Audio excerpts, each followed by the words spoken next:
Into the Fringe, where we discuss lost civilizations, UFOs, cryptids, unsolved mysteries, megalithic structures, extraterrestrials, interdimensional portals, time skips, and more. Don't change that channel, because now you are leaving the mainstream and entering into the fringe. Well, greetings, followers. It is I, Cardinal Sin, and welcome to another episode of Into the Fringe. And today we are going to take a deep dive into a new graphic novel about the Pascagoula abduction case with Charles Hickson and Calvin Parker. And I am going to go ahead and give you some information here about the author. Martin Powell has written hundreds of stories, both for comics and prose, in numerous genres for Disney, Marvel, DC, Dark Horse, Capstone Books, and Edgar Rice Burroughs, Inc., among others. Nominated for the prestigious Eisner Award for his fiction featuring Sherlock Holmes, he has written many of the most popular characters in the industry, including Superman, Batman, Popeye, Dracula, Frankenstein, and Tarzan of the Apes. His Tall Tale of Paul Bunyan won the National Moonbeam Golden Award for Best Children's Graphic Novel of 2010. He's pioneered the retelling of classic fairy tales with a freshly relevant 21st century spin for such critically acclaimed children's books as Red Riding Hood, The Ugly Duckling, Rapunzel vs. Frankenstein, and many more. Powell wrote the fan favorite sci-fi comedy/adventure Mars Attacks Popeye, and he is the creator of the Halloween Legion, a nominee for the Stanley Excelsior Award. He's also been an educational writer for Gander Publishing, dedicated to improving literacy reading skills for students of all ages. Currently, as the author of nearly a dozen different Edgar Rice Burroughs online comic series and the critically acclaimed Jungle Tales of Tarzan graphic novel, Powell has written more classic ERB characters than any other writer. In 2017, he received the coveted Golden Lion Award for the Burroughs Bibliophiles for his ongoing contributions to the legacy of Edgar Rice Burroughs. And today, of course, we are joined by publisher Philip Mantle and Martin Powell. Welcome, gentlemen, to Into the Fringe. Good evening, everyone. Thanks for having me. Absolutely. Wonderful to have you. And sorry I stumbled so much through that bio there. I didn't sleep last night, and I'm just kind of really groggy. So we'll see how it goes. But let's say hi to some folks in the audience. We have Canadian Spider-Man, Sci-Fi Mombi, Radioactive is in the house. Hello. Ari is here and says, hello, sinners. And more people are rolling in all the time. And let's go ahead and just dive right in. Martin's been on Philip's been on the show several times. And it's good to see you, and good to see you in good health. And Philip, you seem to have been putting out a lot of material with attention on the Pascagoula abduction case of Calvin Parker and Charles Hickson in the last few years. What about this case made you decide to publish so much material about it? Yeah, it's interesting. I mean, back in 2017, I obtained the rights to republish Charles Hickson's book that he co-authored with William Mendes, UFO Contact Pascagoula. Sadly, Charlie is no longer with us. He passed away in 2011. And I thought it would be nice to try and track down Calvin Parker and just get an up-to-date interview, maybe put that as in the back of the book, something like that. So it took me a while. It took me several months to track Calvin down because he's not one for the limelight. And when I did, and I spoke to him on the phone. He was very polite, but he didn't tell me an awful lot. And so, you know, I explained what I was looking for, and he said, okay. When I spoke to him again, he made the mistake of saying, well, I've been thinking of writing my own book. Now, I didn't know, but that was Calvin's way of trying to get rid of me at the time, because his wife, Waynette, had also been on to him to write a book. So I said, well, okay, let's think about this. And slowly but surely he said, okay, we'll write a book. And that's how it all came about. It was quite by accident. I mean, for those who are not aware of the incident, it took place on October the 11th, 1973, on the Pascagoula River in Mississippi. Calvin was 18, almost 19. Charlie was 42. Their families had grown up together, and Calvin knew Charlie's son, Eddie. Calvin had recently got engaged to be married. In fact, in November, his wedding was coming up. And he'd been working 2 or 3 different jobs, never at home. And Waynette said, why can't you get a regular job? So his father said, why don't you ring Charlie up? He's a foreman in the shipyard. So he did. He got him a job. The idea was Calvin would live with Charlie Monday to Friday, go home on a weekend. Everybody's happy. So that Thursday, October the 11th, 1973, was Calvin's first day at work as a welder in the shipyard. And he got a brand new car. And one of the things that both gentlemen, their hobby was fishing. So Calvin's driving home at night after, like I said, his first day in a new job. And Charlie said, do you want to go fishing tonight? Yeah, great. They got the tackle. They stopped off at a place to buy some bait. And Charlie directed Calvin where to go down by the river. And at one point, they passed the no entry sign, and Calvin wasn't happy with that, you know, but Charlie said, I'll take no notice. So they parked the car. They tried one fishing spot, but this was infested by insects. So they moved to another, which was an old abandoned pier that belonged to the Shaw Peters shipyard. And they sat there, you know, stood there fishing. I've never been a fisherman, so I often wonder what a fisherman thinks when he's got his line out there and nothing's happening. And Calvin was... I think most of the time they just put their line in the water and drink beer and just don't think. Well, they had no beer with them. Calvin was just, you know, whiling the hours. Yeah. And then this blue light came from behind them out across the river. Calvin thought, I knew we shouldn't have ignored that no entry sign. We're going to spend the night in jail, you know, trespassing. Both Charlie and Calvin turned around almost at the same time, and it wasn't the police. It was a rugby ball, you might call it a football-shaped object descending. It had 2 lights up at one end. It stopped about 2 feet above the ground, and then this opening appeared, and the light got more intense. 3 humanoid figures, again, floated out, didn't touch the ground. 2 got hold of Calvin, 1 of Charlie, took them on board this thing. And they described what happened on board, and they were dumped back on the pier. And this thing disappeared. Calvin was in absolute bits, you know, I mean, literally. So they decided, we won't tell anyone, we'll go home. I'm not telling anybody about this, they'll think we're nuts, you know. But on the way home, Charlie has a change of heart, and they pull in at a shop that has a public telephone. No mobile phones in 1973. Right. Now, Charlie had been in the army, and he'd fought in the Korean War, and there's Keesler Air Force Base nearby.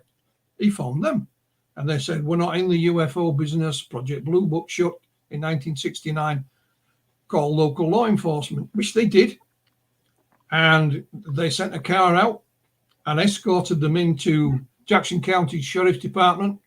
Sheriff Fred Diamond and his deputy Glenn Ryder interviewed both men separately. Quite frankly, didn't believe a word of it.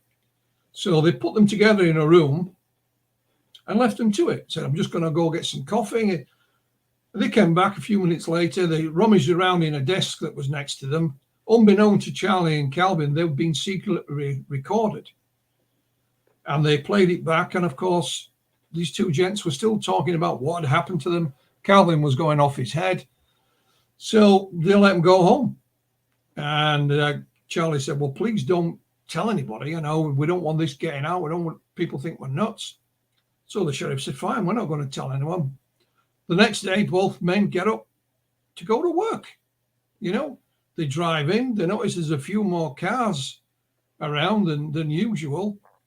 They get called to the manager's office, and he says, what's going on? Their phone won't stop ringing. We can't get any work done. The story somehow, and to this day, they don't know how the story had got out. So I'm cutting a long story short here as well. They were sent to Singing River Hospital for a checkup. They were fine. Then somebody had the bright idea of taking them to Keesler Air Force Base to be checked for radiation. Bearing in mind, they'd phoned Keesler the night before and they'd been, you know, given the elbow. So they went to Keesler. There was no radiation. But the officers in charge at Keesler said, well, why are you here, gents? Why don't you come and tell us what happened? Which they did. They told them what is good for us as a researcher. They had a stenographer present who recorded the whole conversation, literally all the people's names that were there, and we have that available. And the story was out. J. Allen Hynek came down 2 days later, and he left saying, you know, this is authentic. Please treat these gentlemen with some respect. And the story was big news. Calvin wanted nothing to do with it. He went home. Charlie, he was quite happy to talk about it. He went on the television, a couple of UFO conferences, but Calvin wanted no more to do with it. And that, in a nutshell, is the story. And of course, when we published Calvin's first book, other people started to step forward and said, well, you know, I was there that night, because where this incident took place is not the middle of nowhere. You know, it's right by Highway 90. There's a bridge goes across the river, a toll bridge. And more and more people either mentioned something or stepped forward, or we found them. Myself and my co-researcher, Dr. Irina Scott in Ohio, found them and interviewed them on the telephone. And literally, as we speak, another lady contacted us just today to say that she witnessed something back in 1973. She's not sure of the exact date, but it was the Parker and Hickson encounter that stuck in her mind. It was around that time. So people are still coming forward. That's how it all began. That's fantastic. I'm sorry to hear about Calvin's health, but it's certainly one of the most important abduction encounter experiences, I think, in all of ufology. Martin, can you tell us how the closest encounter got started from your point of view? Sure. I got an email one day from Philip asking me would I be interested in doing a graphic novel of Calvin's first book. He's written two. And I didn't even have to think about it. Of course, you know, I wanted to do it. And so I reread Calvin's book. I'd already read it once. I reread it again and tried to form in my head how I thought it should play out as a graphic novel. And I want to stress that everything that I wrote, I specifically encouraged Calvin to, you know, to yay or nay it, you know, to, if he didn't feel it was quite right or whatever, he had total control of it. He never changed anything. So I stayed as close as I possibly could. It's a different medium that you're dealing with. So sometimes things have to be not changed, but just maybe rearranged a little. The book is mostly narrative. And so the dialogue and things were kind of out of my head. I tried to make it sound like Calvin as much as possible. I actually don't live that far from him. I'm in Northwest Alabama, and he's in next door in Mississippi. So we're not that far apart from each other. So I'm kind of familiar with some of the territory and so forth that he describes in there. And I got to meet the artist Jason, and who was a pleasure to work with.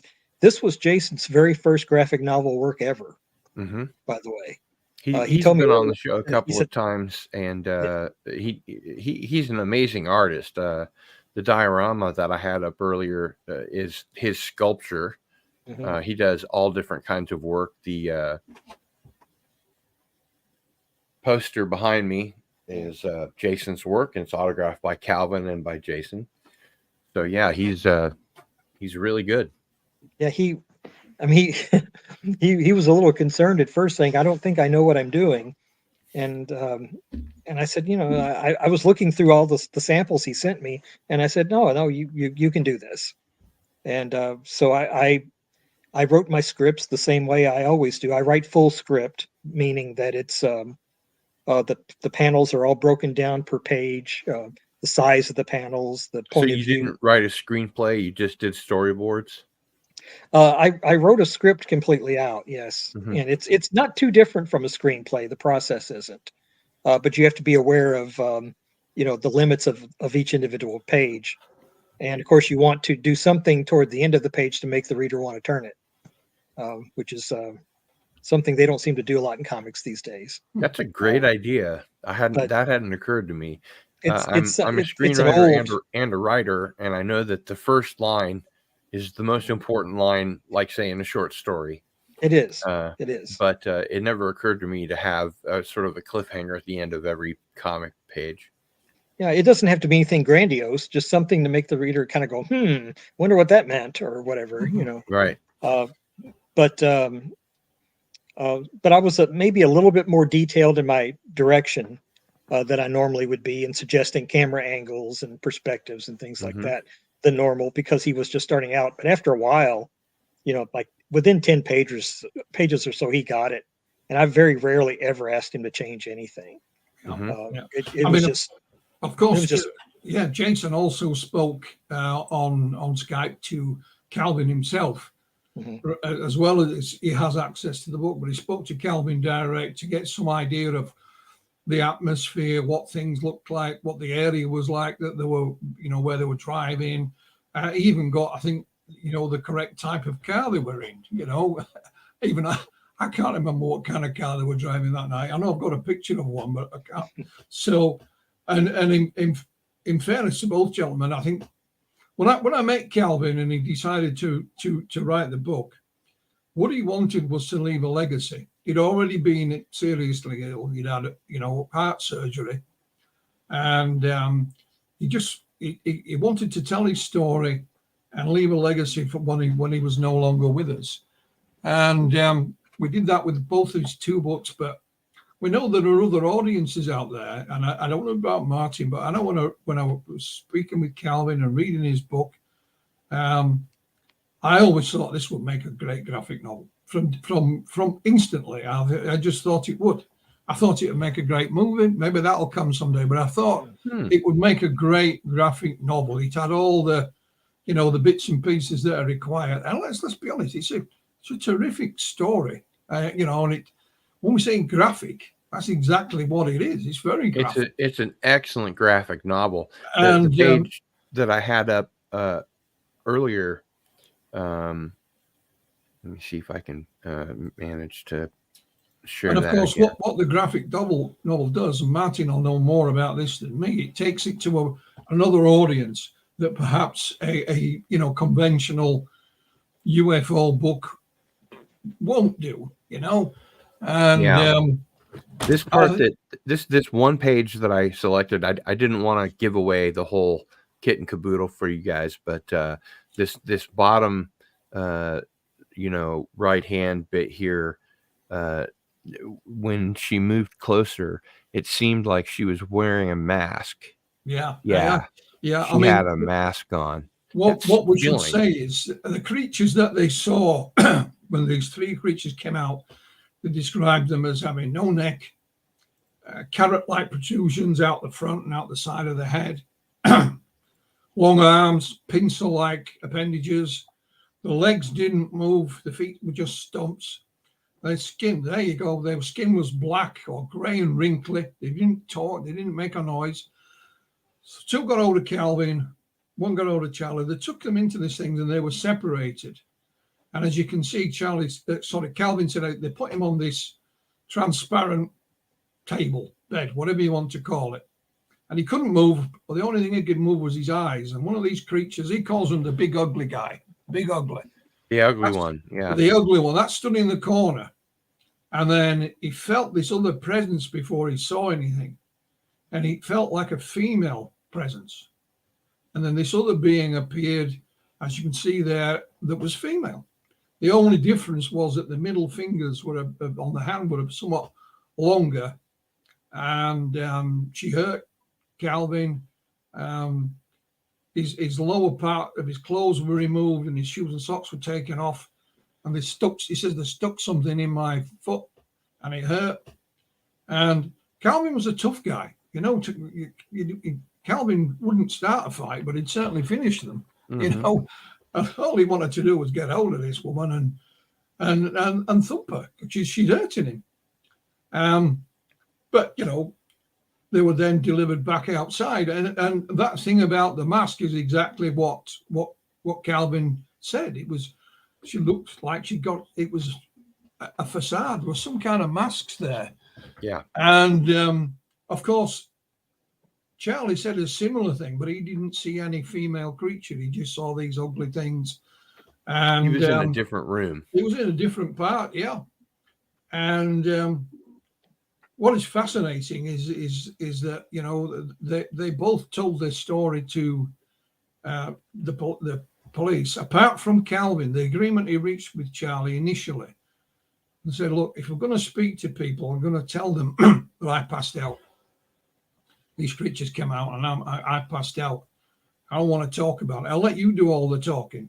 And that's what happened. You know, that's what happened. When you read the transcript of their meeting at Keesler Air Force Base, that's what Calvin said. Yeah, I saw this thing, saw these creatures, then I passed out. But he didn't. And that was his way of dealing with it. He, when he went home, he ended up in the hospital.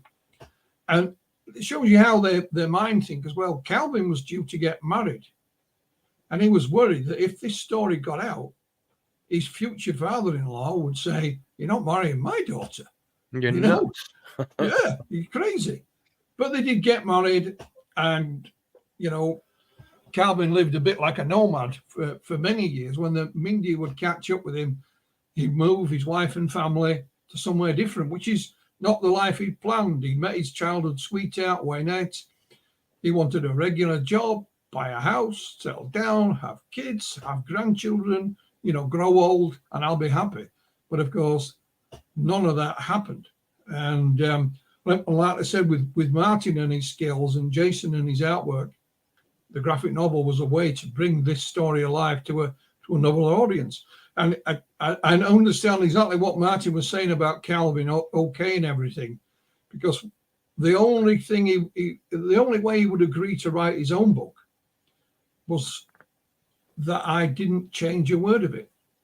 I was not. I could suggest things, which I did. I would say, tell me a bit more about this and what happened there. That's not quite clear, but I was not allowed to change or edit any of it. He said, I don't want people to know just what happened. I want them to know me as well, you know, as I was as an 18-year-old, you know, half scared to death. So it got some criticism because I left all the punctuation and everything.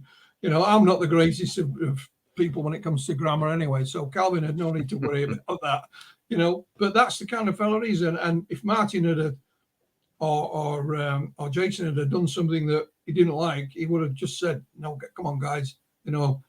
But he didn't. And you know, I'm biased, I know, and I think they've done a great job. I really do. And I wish I had a CV as long as Martin's. Yeah, me too. I'm sorry, I bumbled my way through that, Martin. Actually, Martin, there's a question that I wanted to ask you if you could tell us a little bit about how you got started in this whole field. I understand that you have a sighting when you were 9 years old. Yeah, that's right. It's something I've only started talking about in the last few years, since these days it doesn't seem like the stigma is attached to it quite much as it used to be. Yeah. And you know, a fiction writer can kind of lose some credibility when he starts saying things like this. Just ask Whitley Strieber. You know? Yeah, exactly.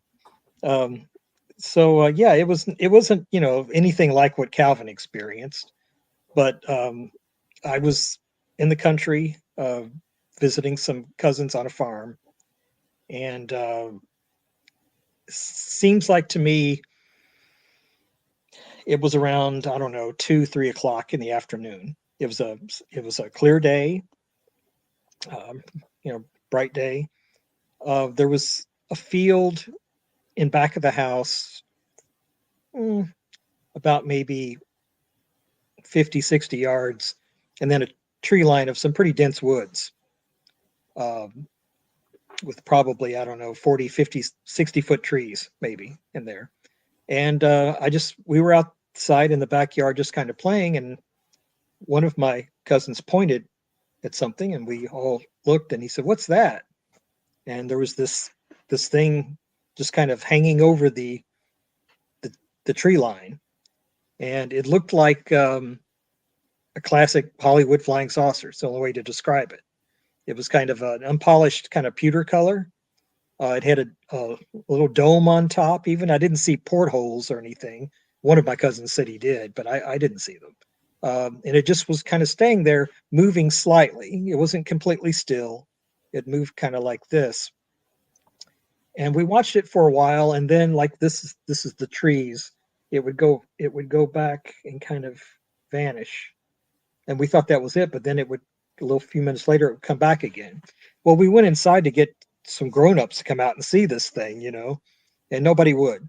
They were in there playing cards, and nobody even attempted to stand up and look out the window, you know. They could have seen it from the window. So we watched it for a while. Best of my recollection, and I could be quite faulty in this because it probably seemed like it lasted longer than it did. But I'd say, 10, 15 minutes probably.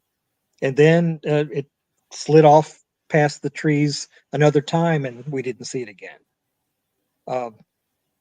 I didn't learn until later that whole area, it's a place called Woodland in Kentucky.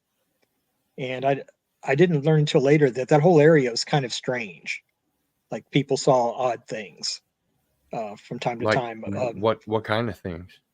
Well, there was kind of a local legend of a goat boy, that several people claim to have seen close up. And I used to hear all kinds of weird things howling in the woods that I'd never heard anything like it. Don't know what that was all about. I had another cousin tell me that he saw some kind of vegetable man crawling through their garden. That's the way he described it. Kind of like he said something made out of gourds. I mean, these weren't imaginative cousins. These weren't imaginative cousins, by the way. Right. They were not. I was the only one.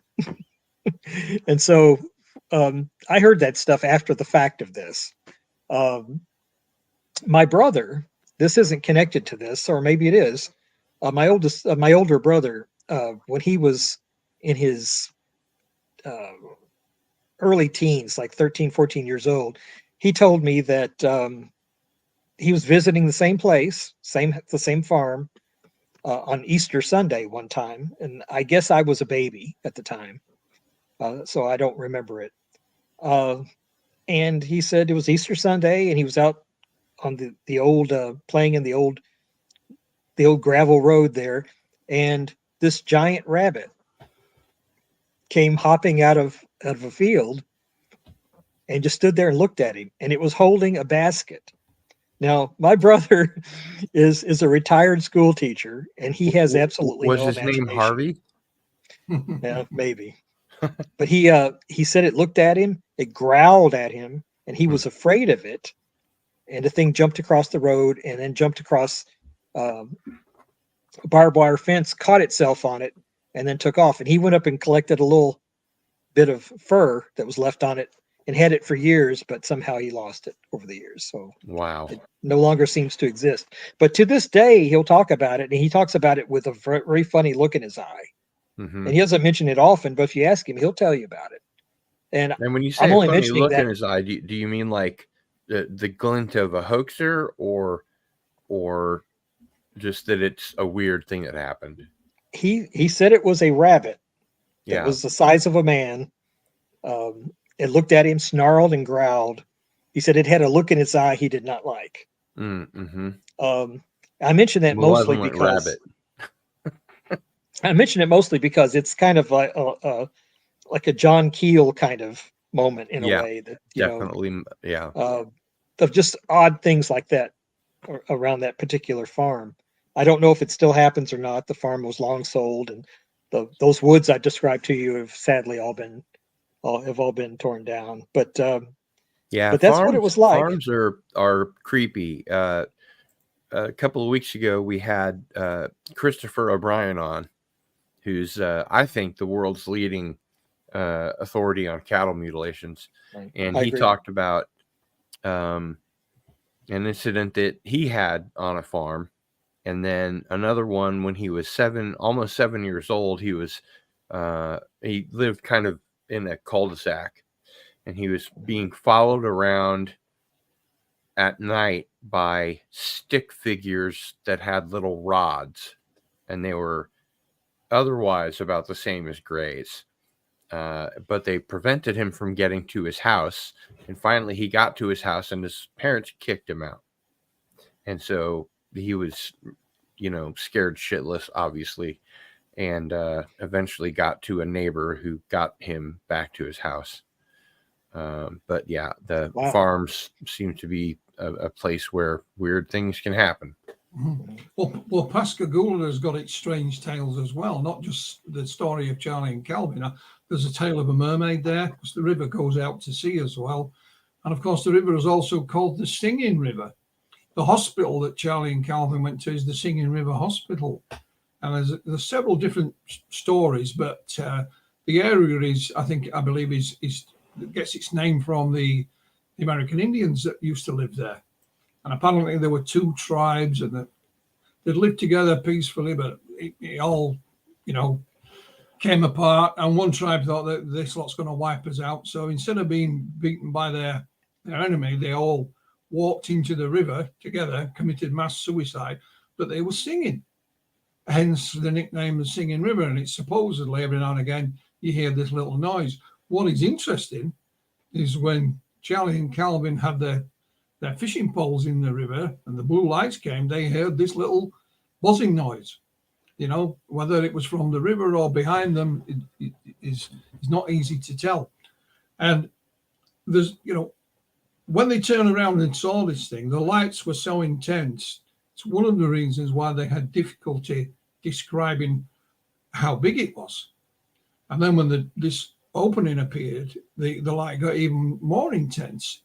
So there are a few different, examples of how big it was. It varies, and they just couldn't tell, if they're honest. And what is so? There's areas like Martin was just talking about, and you were on about that other gentleman that we know about, and they have areas of high strangeness, and they have a bit of everything in them, and not just UFOs. There's a whole gamut of paranormal happenings, if you like, and a lot of them can go unnoticed, because researchers usually are looking for one thing. They've got, I'm a UFO researcher, so I'd be asking about that. But there was an area here in the place where, not far from where I live in West Yorkshire in the north of England, but North Yorkshire in the Yorkshire Dales National Park. There was an area there in the 1980s, had all kinds of things reported to it, and we happened to these stories, and bumped into people. So Pascagoula has got its own stories. In fact, there is a screenplay written for a movie about Calvin and his life, And paying homage to that folklore of the area, Calvin and his fiance at that point went to go swimming one night in the river, skinny dipping. And Calvin says to her, "Oh, you look like a mermaid." Well, he never said that in real life, but it's paying homage to the folklore in the area. If you don't know about it, you would think he's just been a really nice guy. You know, he's saying his bride-to-be looks like a mermaid. You know, she's beautiful, but it's got a little hidden meaning. And so whether that's got anything to do with what happened to them is you know, it's a different argument, but it's fascinating nonetheless. And of course, what happened when Calvin stepped out of the limelight and wrote his own book, one of the things that was done, there was a local journalist called Karen Nelson. And not only did she interview him for the newspaper she worked for, she made a little, you know, 8-minute little video. And at some point that was put out on YouTube.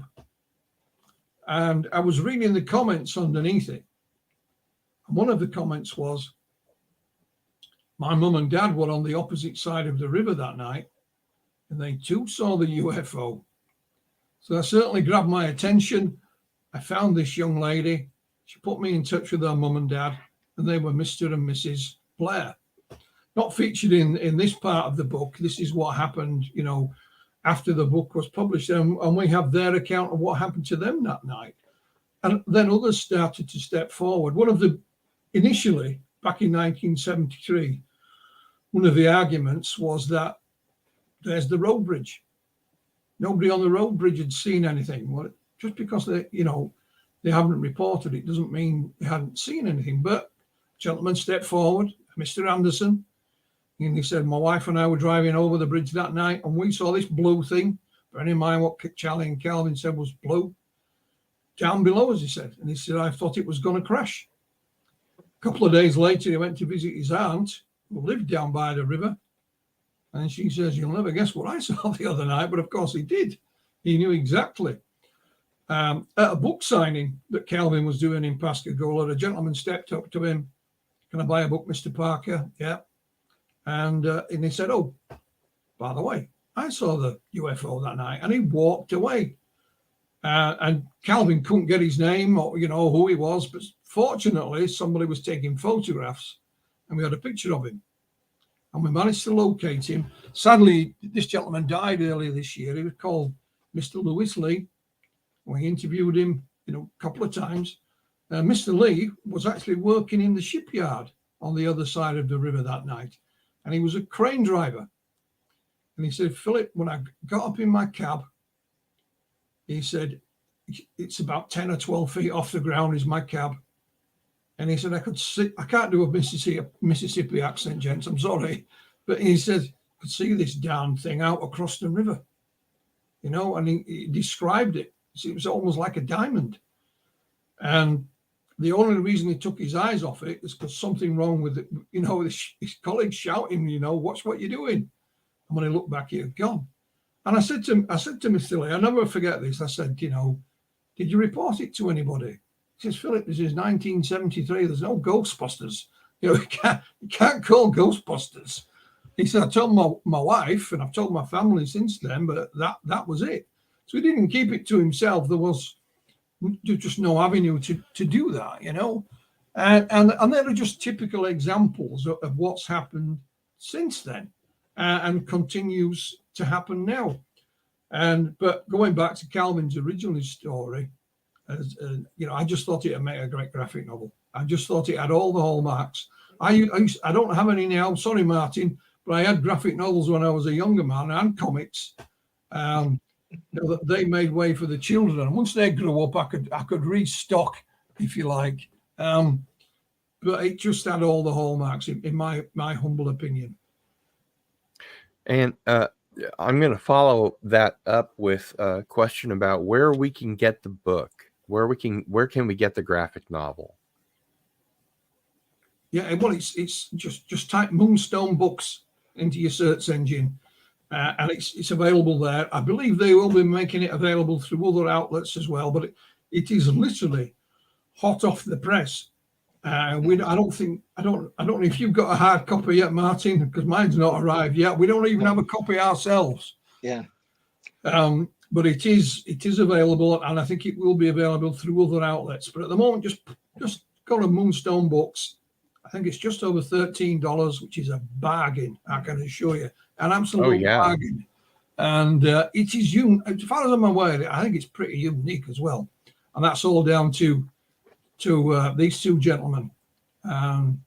Calvin, of course, has written a piece for it, as has UFO researcher Brent Rains. So we all have our say. And as Calvin said, when I talked to him about a graphic novel, and he said, I wasn't exactly sure what a graphic novel was, you know. Yeah. So I had to explain to him and show him a few examples. But that just shows the type of guy he is, you know. And I mean, how he came to write the book with me, and I didn't know this when I first contacted him. A few weeks before I phoned him, he'd been to a funeral. A friend had died. And there's a comment out of the church that signing a book of condolence.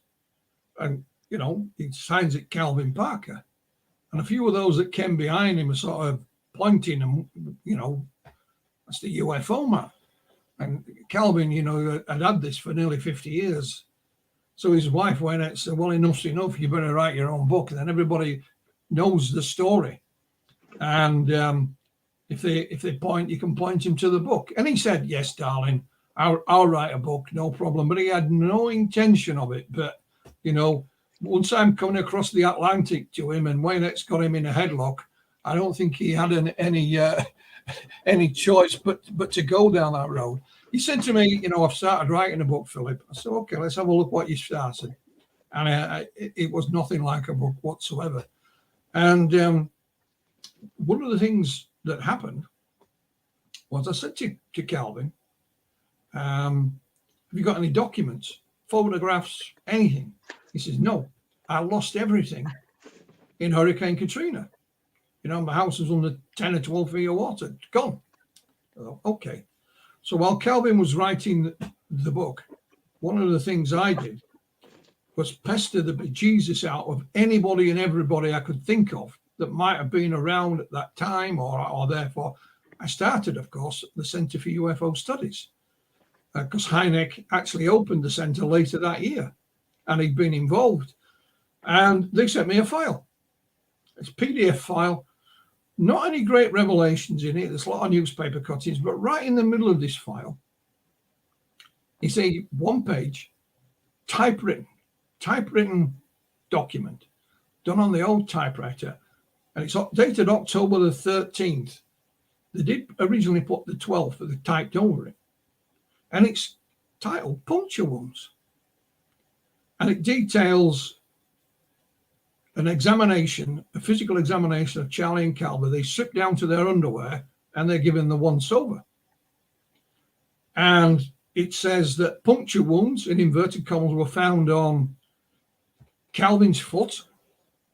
Bearing in mind, he said that they took his shoes and socks off and stuck something in his foot and it hurt. And on Charlie Hickson's forearm. Charlie had said when this thing got hold of him, it hurt his arm. And it said there's photographs attached.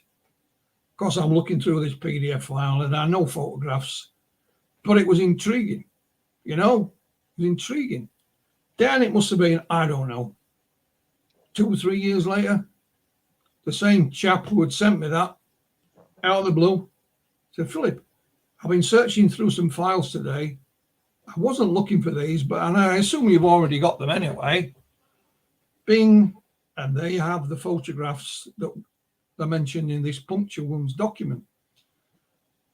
And there is Charlie Hickson with marks on his arm, and there is Calvin Parker's foot with marks in his foot underneath. And we know who's who because they wrote the names and the date on the back of the photographs. These are printed photographs, and they were scanned back and front. Do we know who took the photographs? Well, we think it's Dr. James Harder, because he was involved with Hynek at the time. He wasn't a medical doctor. I think his doctorate is in engineering, but he worked for APRO, and they'd sent him. They'd sent him down, and I asked, Calvin thought at first it might have come from the hospital. I said, well, it's probably not from the hospital, Calvin, because they don't have time to sit down and type documents out. You know, this is you call it ER, we call it A&E. It's emergency room stuff, you know, that's handwritten. And he said, well, I think, you know, Dr. Harder gave us a have to remember, even 2 days after, Calvin's still out of his head, you know, still terrified, still frightened, didn't know what to do. So we think it was Dr. James Harder. And it seems reasonable because he was there, he did this. But they have, you know, when you check each part of that equation, what these two gentlemen had to say, the document and the photographs, take each one of them on their own, and it's nothing. Yes, could be anybody. But then when you put all three together, to me, I think it makes a compelling argument for something. I'm not sure exactly what, but a physical presence, nonetheless, that night. And I was astonished when the photographs arrived. My wife's looking at me as if to say, "What's up with him? You know, what's happened?" I'm just sat there looking at him. I thought, it's Christmas, you know, this is great. But you know, other people will look at them and just will dismiss them, and that's fair enough. You know, I understand that. But then the story started to grow. It's not featured in the graphic novel because you never know, there might be a part 2. Who knows? But in 1996, Calvin had another encounter. Oh yes, this time on his own, you know, and he took a little boat out. He only was going for a couple of hours, so he took a bottle of water and a sandwich, and he's looking up at the sky, and there's a cloud there, and hey presto, the cloud opened, and off he went. What is interesting is that Calvin come home. It was late. When he got back to shore, it was dark. His wife had been out looking for him, and she'd even left a note under the windscreen wiper. You know, where the hell are you? Again, he didn't have a mobile phone. He doesn't have a watch. He has a mobile now, but he didn't then. He told a friend of his who had a bit of an interest in UFOs. And he said, there's a chap called Bud Hopkins. He's at a UFO convention this weekend in Florida. He studies this kind of stuff. Why didn't we go and see him? So they literally jumped in the car, unannounced, drove to Florida. Calvin wouldn't go in the hotel where the convention was taking part. He sent his friend in. The lovely guy that Bud was, I did know him. He says, here's my key to my hotel room. I'll meet you there. And Calvin went under hypnosis. And sadly, Bud's no longer with us, but his archive of research was owned by, and still is owned by, Dr. David Jacobs. I contacted Dr. Jacobs and said, you know, have you got a copy of the tape? Because it was recorded. And hey, presto, we got a copy of the tape. So we have the audio of it. Unbeknownst to us as well, Charlie Hickson had been to see Bud once in 1985, once in 1989, and had undergone hypnosis twice. And we got those tapes as well. So the story starts to expand. What we found from Calvin, and again, you know, it's a contentious issue, is regressive hypnosis, I know that. But he also had 2 encounters when he was a young fella. And the sort of common denominator amongst these 4 encounters was the female creature, being, person, presence, whatever you want to call it. She was involved in all 4 incidents. So the story grew and grew and grew. Kathy Marden put Calvin under hypnosis, and we had a professional hypnotherapist again last year called Crystal Slaughter, put Calvin under hypnosis, and we filmed it that time. So we have him on film as well as audio. And Mr. and Mrs. Blair, I told you, were on the opposite side of the river that night. They also reported their own encounter. And Mr. Blair told us everything, but sadly, after about a year, he died. And Mrs. Blair underwent hypnosis last year, and we have her testimony as well. Again, so the story has grown and grown and grown. More and more people stepped forward and said, well, I saw something that night. For example, Mr. Anderson, as I told you, was driving over the bridge, and he saw it down below him. We've been involved in making a new documentary, which will be out this year. He was interviewed for the documentary. He put a little tiny post on Facebook about it. And there was a comment from a lady underneath. She said, I saw that thing that night. And she had a totally different name to him. So I contacted her. It turns out that her and Mr. Anderson were actually cousins. But they'd never told each other what they'd seen that night. She went upstairs to put the children to bed, and she was closing the curtains. And where she lived looked out across the river, and it was about a mile away or so where the place was. And she saw the blue lights, over the river. And they'd never told each other. And it was, people say, people want their 15 minutes of fame. That's why they're stepping forward. Well, she didn't step forward. She just made a little comment. And like Mr. and Mrs. Blair, they didn't step forward at all. It was their daughter that left the comment about them. And I asked, I said, why didn't you say anything to anybody? She said, well, we saw Charlie and Calvin, how they were ridiculed in the newspaper and certainly on the television. We didn't want any of that, And but now times have changed. When Calvin's book came out, he was treated more or less with respect by the local media and so on. He did a few conferences and presentations, and he was well received. And it encouraged others to say, well, okay, like Martin said, the stigma is not what it used to be now. So, plus they're reaching that kind of age. This happened in 1973. They've been there 60s, 70s, maybe 80s. They don't care anymore, a bit like myself. I'm not bothered what people say. I used to work in a factory with some really tough guys, and I have heard every little green man and alien joke you can think of. A guy's walking around the factory with antennas sticking out of the back of their head. So, I've been there. But so I think we were just fortunate with the timing. I really do.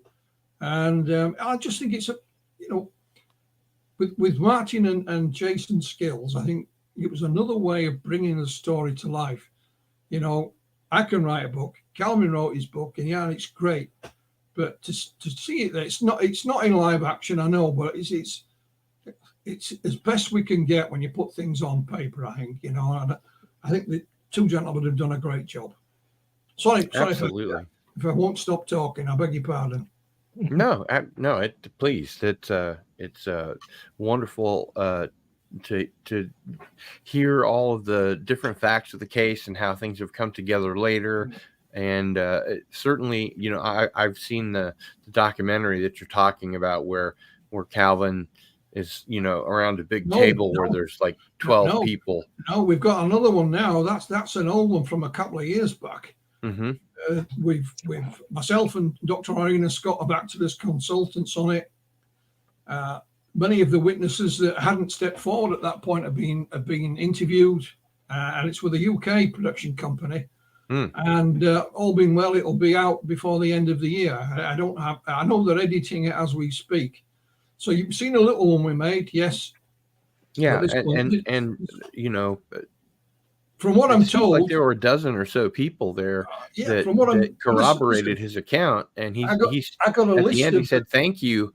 I know I'm not insane." Yeah, well, I've got a list on the side of my cabinet here of the people that were interviewed for the new one, and I sent them all to the producer, all the contact details and so on.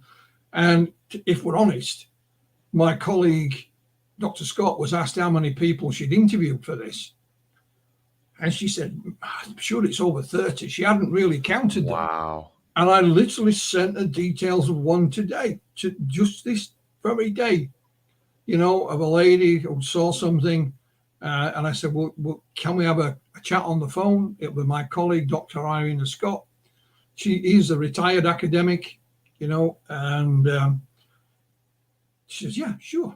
I think it's better that Irina does that with this this lovely lady's American voice rather than this strange sounding chap from across the Atlantic, you know, who has spoken to these people, but I would often get the time wrong, you know, because of the, and it's happened the other way. People keep saying, what's the time difference in the UK? I said, there's only one time zone here. We're not big enough to have any more time zones.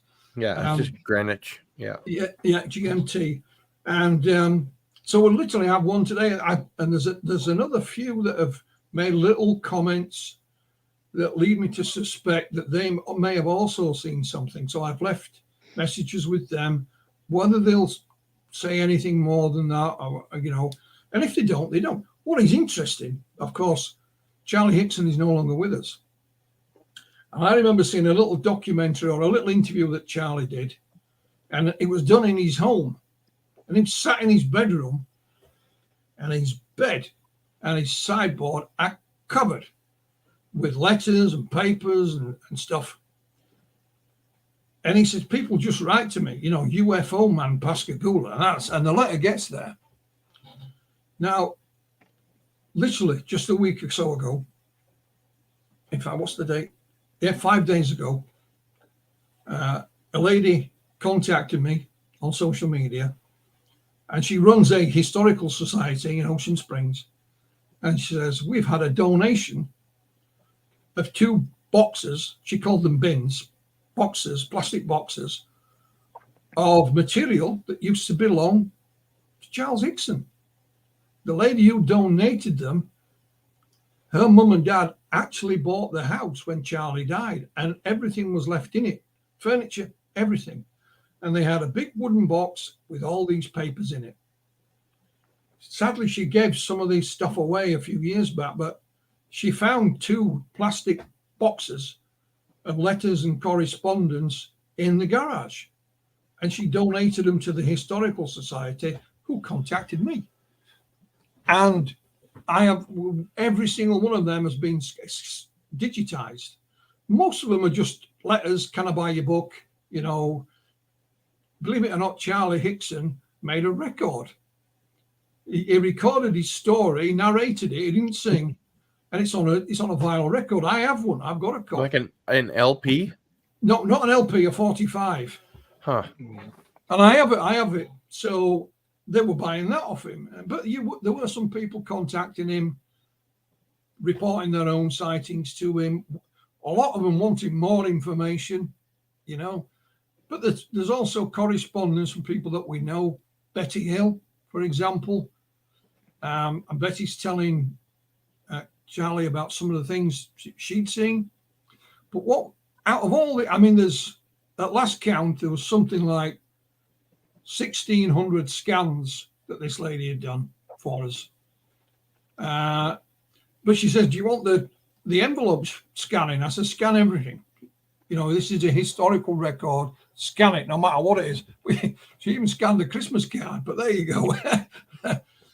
But there's half a dozen little, for me, little, again, I get excited, the little gems. One is a handwritten, just a 1-page handwritten bullet points. I think it goes 1 to 20. Again, done by Charlie Hickson, describing what the creatures look like and their dimensions. You know, chest, black, you know, about a 44-inch. And I found that fascinating. Then there is one of the whole thing amazed them, don't get me wrong. But one of the things that really puzzled Charlie and Calvin at the time was this opening on this, we'll call it a UFO. They couldn't see how it just was there. And there was an opening. They didn't see anything move or anything. It was just like it appeared. So Charlie's actually done some drawings of it. And he's drawn the full thing, the actual UFO. I mean, these have never seen the light of day ever, you know. So for me, it's a little historical snapshot, because there are some letters in there from the 70s. There's a lot from the 80s when his book came out, and a few into the 90s. But this handwritten list and these little drawings, for me, you know, are fascinating. You know, and we will make them available in whatever way we can. Maybe when we twist Martin and Jason to do part 2, you know. But it's another part of Philip, the you story. mentioned earlier a film or I guess the documentary's already been done, so it would be a dramatic film. I was thinking maybe, you know, putting you in touch with Jennifer Stein might be a good idea. I don't know. I mean, we have 2 things that have been written by professional writers, not some idiot like me. Mm-hmm. One is actually a drama series, so it's in 4 parts, and it's all about Calvin. I don't know if any of the listeners tonight will remember the TV show The Hulk in the 1980s. Well, Bruce Banner, you know, he would go from town to town, and every time there was a journalist chasing him, when he almost caught up, he'd move on, you know, and things would happen. That's I think exactly it was David Banner in the series. Was it David Banner? Is that right, Martin? David Bruce Banner was on his tombstone. There you go. We were both right. All right. But that's exactly what happened to Calvin in real life. Yeah. He would move somewhere with his wife and family. He even changed his name, not by deed poll. He used a false name at one point, so they couldn't find him. But when they did, off they would go. They would move on. So the screenplay of the drama series not only deals with what happened to him and Charlie, but also how it affected Calvin thereafter and his family and so on. So it's a longer story. So would this be like on a streaming service? Look, if we could get somebody to make it, we'll worry about that later. It's all written. But then we have a separate one-off movie screenplay, again, written by 2 professional screenwriters, which just deals with Charlie and Calvin's encounter, you know, and a little bit of what happened later, but not how it ruined Calvin's life, you know. So that they are the same story, but 2 different entities. And, you know, I think they're still on strike out there, the writers. Have they gone back, Martin? Are they still on strike? I don't know. I think so, yes. But we have had interest. But one of the things that always seems to happen is when we speak to somebody who's really interested, and I suppose it's a good sign for them, they're too busy. Can't take on any more projects, you know. We've got all these new streaming services coming online. They all need, you know, product, you know, to fill the hours. They don't want to be using the same old tap that you can get anywhere else. So that's been the problem. It's not the quality of the writing or the story. It's the fact that they all seem to be pretty busy. At least the ones I think that's a good thing. You know, if you contact somebody who's not busy, well, why aren't you? I don't know that business. It's you know. So all I said to Calvin when we went down this route, I said the only thing we control is the book. You know, and I said I said you have to realize that sometimes with movies or dramas they're not entirely accurate, and that sometimes they're not accurate for really practical reasons more than anything else, you know. So if you don't want that to happen, say no and don't do it. And if anybody wants to know the real story, the facts, refer them to your book. Now we have something else we can refer them to, which is the graphic novel, you know. I was just about to ask Martin, do you feel like the graphic novel would make perfect storyboards for the film? Well, I certainly think it could help. It would help the situation. But this is weird. While you guys were talking, my wife handed me this, which just came in the mail. Oh wow! I'm not happy. My gosh! Where's you got your copy. Yep. So there it is. How coincidental is that? Yeah. And it looks great. Yeah. It looks great. I want one. Yeah. you and me both. Yes, she just snuck in here, you know, and just kind of, you know, really quietly put it down. And I looked at it and I thought, wow, what's this? And I saw Moonstone right there, and I went, oh. And so so you should be getting yours, you know, soon. Oh, it's fantastic! I can't wait. Very cool. I really can't wait. I'm worse than a kid. And what is nice, gentlemen, speaking to us tonight, we all look in the background. What's behind us? Yeah. I've got a collection of stuff. You have a Martin. I know I've seen some of Martin's other stuff. It just goes on forever. You know, It just goes on forever. So this is, I think, with the graphic novel, it's an extension of that as well. I mean, I've seen some of the things that Martin's done, and they're exactly the kind of things I loved as a kid. I grew up with Hammer House Horror, Love it. I still have them all on DVD. Quatermass. If I put Quatermass and the Pit on, my wife Love leaves the room. It still frightens her even now, Yep. And of course, Quatermass Experiment. Yeah, and all that kind of stuff. But when we come to Charlie and Calvin's story, especially Calvin's story, of course, it's not fiction. I have to remind people of that. It's horror, but it's real. Yeah, I mean, whatever happened to those two gents that night, it scared the living daylights out of both of them. More so, Calvin was a young fella, not much life experience. Charlie was 42. He'd fought in the Korean War. And in his own book, Charlie says that. He says, I thought these aliens were going to kill us. Mm-hmm. He just literally thought. And then he went back in his mind to when he was in Korea, and they were pinned down by enemy gunfire. And he had his captain with him, I think it was. And his captain said, stay calm. Don't worry about it. An opportunity will arise and we'll get out of here. So he used that experience to help him deal with it. Whereas Calvin, he got none of that. He was just a local boy. He was a hard worker. And, he was only 18, almost 19. That's why in some places people say he was 18. He was actually 19 in November. So, there's only a few weeks.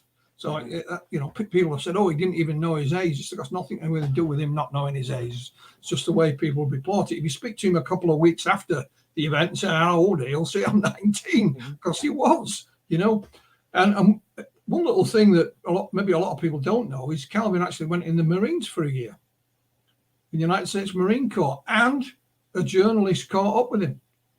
And he went to see his commanding officer, and he said, look, we can't have that. And he allowed him to leave, with a appropriate discharge.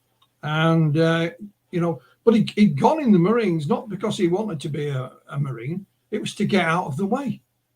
He thought, I'm in the Marine Corps, I'll do my training, I may be posted overseas, paycheck going home to my wife every week. I'm away from all these lunatics chasing me.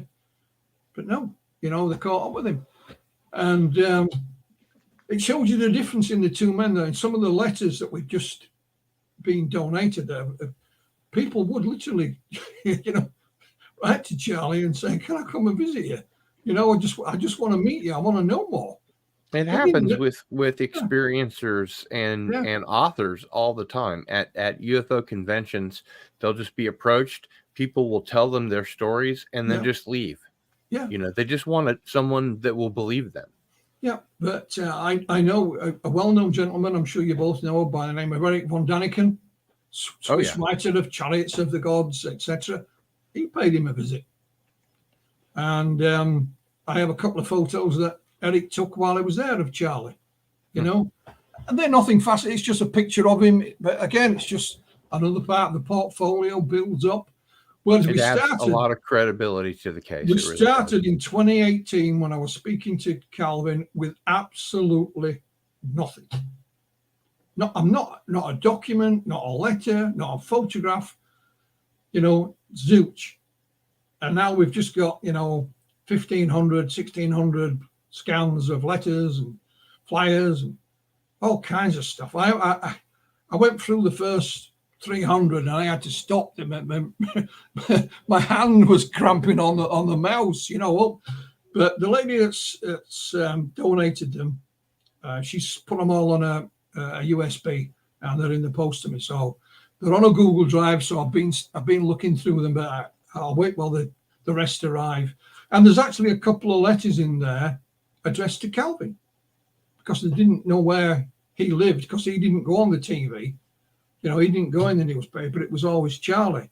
So they sent them to Charlie's address. And I think she's actually sending the actual physical letters to me and wants me to pass them on to Calvin. So I'll scan them if they're not already scanned and they'll go direct to Calvin.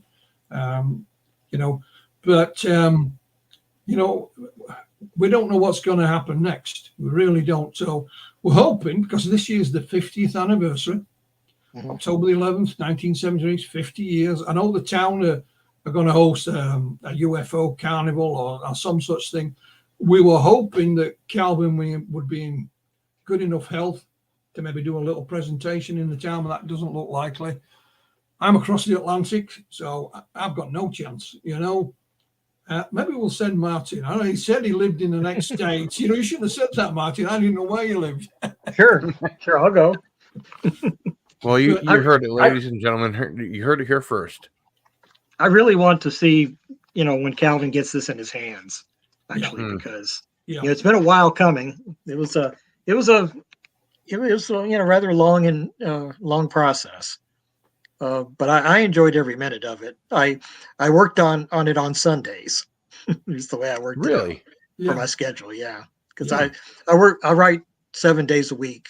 Yeah, and you know, 10 to 12 hours a day. Yeah. So initially I didn't think I had the time to do it, but I just couldn't say no. And so I figured out, well, you know, if I work a few hours on Sundays, I think I can get it done. Well, he doesn't know this, doesn't Martin? But when we became friends on Facebook, I already had that idea in my head. But I thought I'm not going to friend him, and he says yes, and then hit him with a request to write a graphic novel, because that's just not going to happen. So I purposely stayed away, you know, and saw what he was doing and what he was involved in. But sooner or later, I had to ask. You know, my mum always said, you know, if you don't ask, you don't find out. Well, that's right. That's right. And the thing the thing that impressed me the most about just the idea of you asking me to do this struck me right away. I thought, you know, finally, visually, everyone's going to be able to see what Calvin saw. Yeah. You know, because that's not really been done before. There was lots of different depictions of the creatures, whatever they were. But they're all a little different. And this, you know, was something that basically it's as if Calvin drew them himself, in a sense, with what Jason's done. Absolutely. So we're seeing out of Calvin's eyes with this. And that's what I wanted the most. Yeah. And plus I wanted to focus really, the encounters, of course, you know, are spectacular, but I wanted to focus a lot on just how it affected his life as well, because it's a very human story.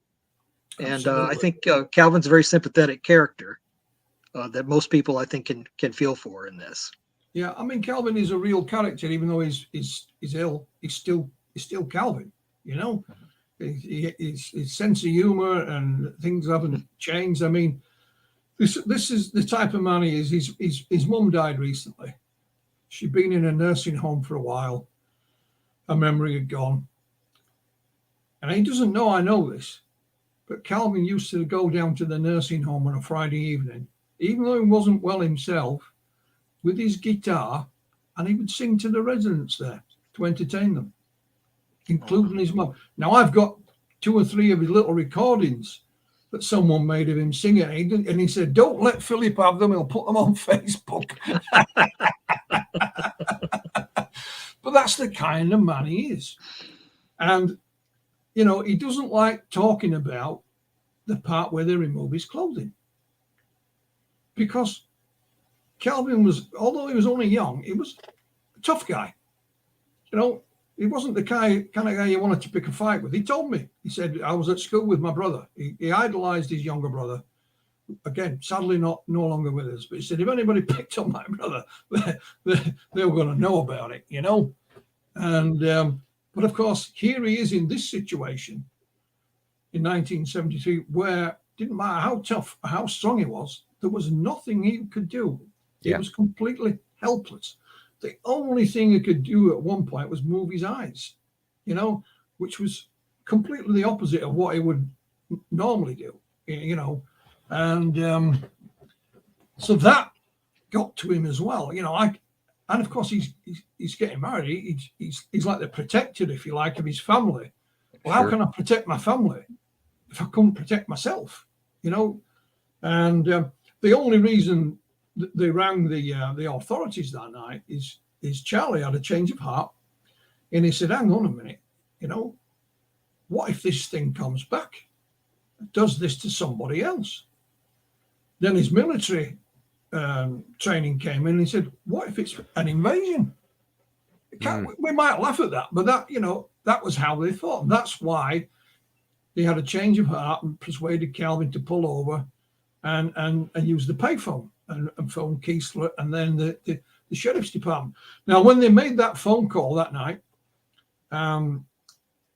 the police dispatcher who was on duty, who took the call, he's still alive, and I have spoken with him, and he said, I took over 50 calls of UFO reports that night, and they were all entered in a log. And he said, when I got back to the station, there was people there in person reporting it. And he made one little throwaway comment. He says, there was a clergyman, there was a member of the church there. And I said, well, what happened to the log? I contacted the police and the Jackson County. They were, swamped by Hurricane Katrina as well. I think it took half the building away at one point. So any paperwork had gone. So when Calvin's book came out, I had a gentleman, this is it took me a long time to pronounce his name, so please excuse me. It's called Stephanos Panagiotakis from Greece. Now, in 1981, so we're talking 8 years later, Stephanos was a radio operator in the Merchant Navy. And the ship that he was on docked in Pascagoula. And they had a week's shore leave. Now, Stephanos was also a UFO researcher back in Greece and used to write for a magazine there. And he wanted to get an interview with Charles Hickson, which he did. He went to the police station. They said he lives at so-and-so, no problem. He interviewed Charles Hickson. But at the police station, they said, you should speak to Pastor Emmanuel Sigalas. Bearing in mind that being a clergyman in the station that night. So he's given his address. Stephanos goes and finds this chap still alive. He interviewed him. And on that night of October the 11th, 1973, Pastor Sigalas, a gentleman from the police department called Don Broaders, and a young lady who sat in the back of the car were on the way to a church-led sort of Alcoholics Anonymous meeting. And as they're driving along, the young lady says, she's looking out the window, and said, what's that? And this thing literally flew across the road in front of them. And Stephanos gave me a copy of the transcript of this interview. Sadly, the pastor and Don Broaders, who was part of the probation service as well, I believe, had passed away. However, there was this young lady in the back of the car. There's no mention of her name until we started looking through some old I got more newspaper cuttings than I know what to do with, but I eventually found it. And her name was Joanne Hallmark. She wasn't a resident. She wasn't born in Pascagoula. She only stayed there for a few years. I think she worked in one of the schools, and she was a volunteer in the church. She was in the car that night. And I thought, how do I find this woman? I managed to find you guys have a yearbook thingamajig. We don't have that here. When you're at school, having pictures taken. So I found an old black and white photograph of Joanne Hallmark. So I looked on social media and I found a couple of accounts she'd had, but they hadn't been used for years and years and years. And I left messages, nothing. I went back to one of them, maybe about a year later, and it mentioned a church. She was part of a church again. And I managed to find that church online. The church had a website, and it was in Maryland. I don't know where the hell that is in compared to where you guys are. And I looked down on this thing, bearing in mind her surname was Hallmark, and there were some sermons by two gentlemen called Hallmark.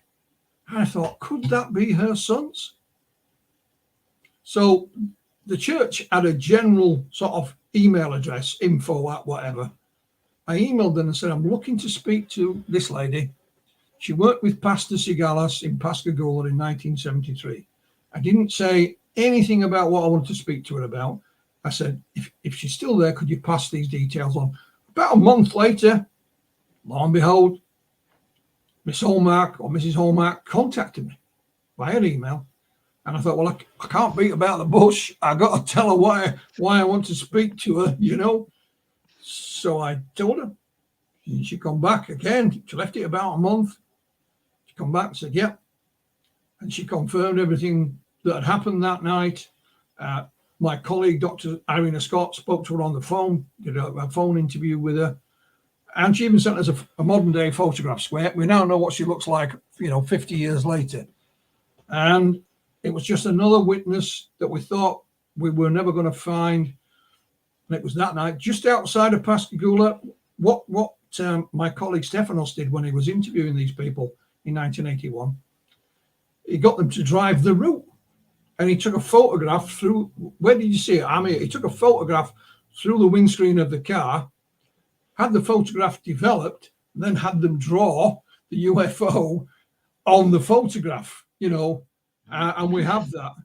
And it was just another one of those things, that cropped up and adds more and more information to the ever-growing and list credibility, of people. for sure. Yeah. And I just wanted to quickly let folks know that our giveaway today is this diorama that's made by Jason Gleaves. And if you would like to be eligible to win, just put Calvin into the chat, and our mods are going to put you on our spinner wheel. And if you live in the US, I'll post it to you. If you live elsewhere, you'll need to pay the shipping. But this is a one-of-a-kind, really cool diorama. There are more elements to it than this, but please do put Calvin into the chat if you would like to be eligible to win our giveaway today.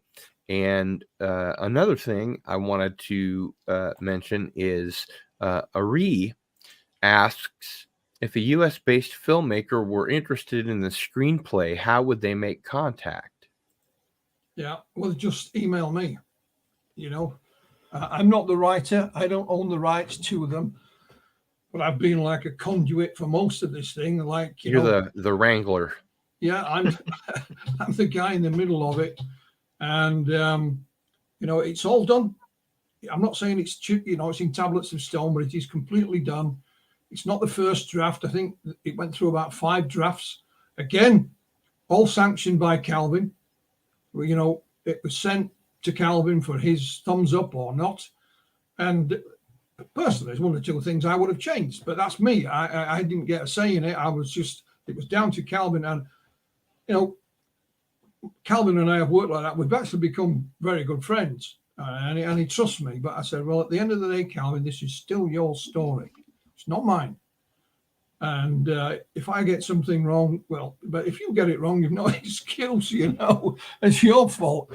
So we've always worked that way, be it with his own book, be it with things I've written, like with Martin was saying earlier, and Jason. Calvin got the last say. And I did advise him about, movies and dramas. They're not, they can't be accurate. They can't be, they're not documentaries.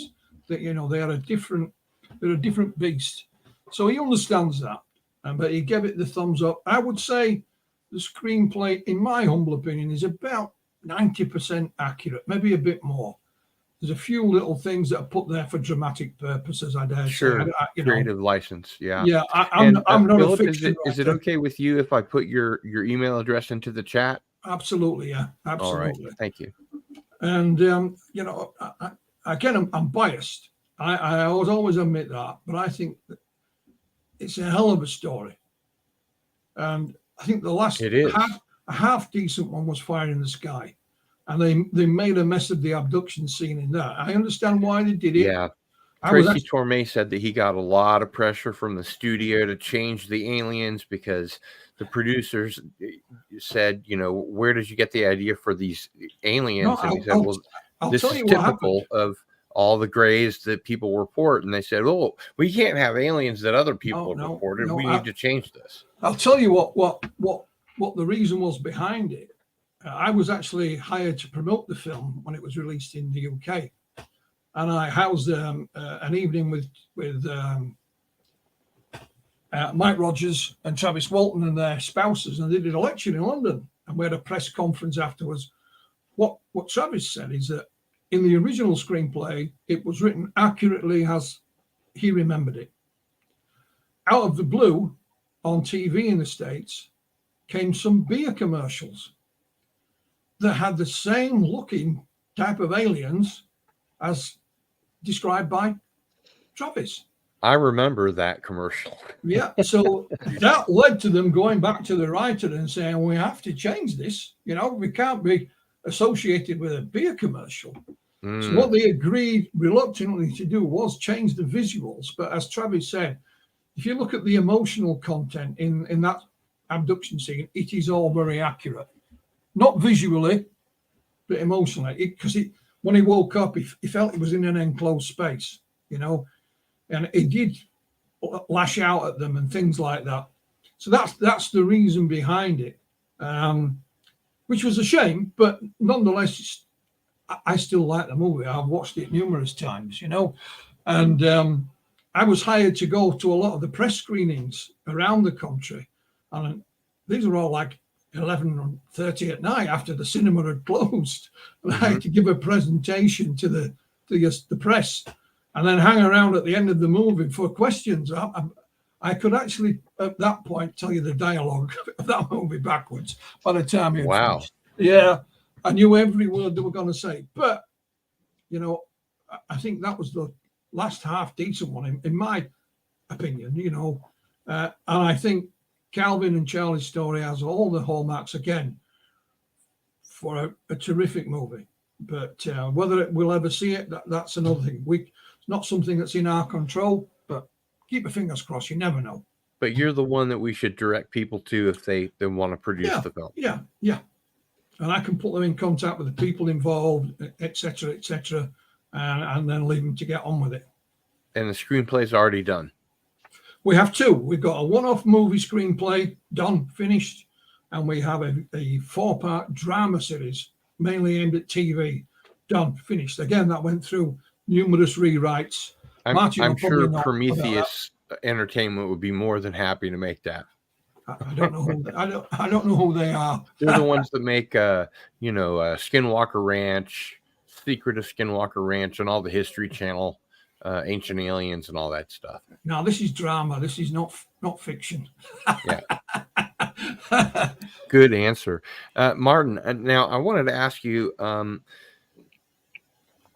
in addition to your interest in the Pascagoula abduction case, are there other cases that you find important or interesting or personally relevant or anything like that? Oh, yes. Quite a lot of them, actually, more than probably we have time to go into. The one that I can remember that got my attention probably earliest, and this happened not long after the sighting I just described to you. My brother, same one who saw the giant rabbit, he went off to college, and I was looking through his closet. He always had a bunch of paperback books in there for something to read, and he had Frank Edwards' Flying Saucer Serious Business.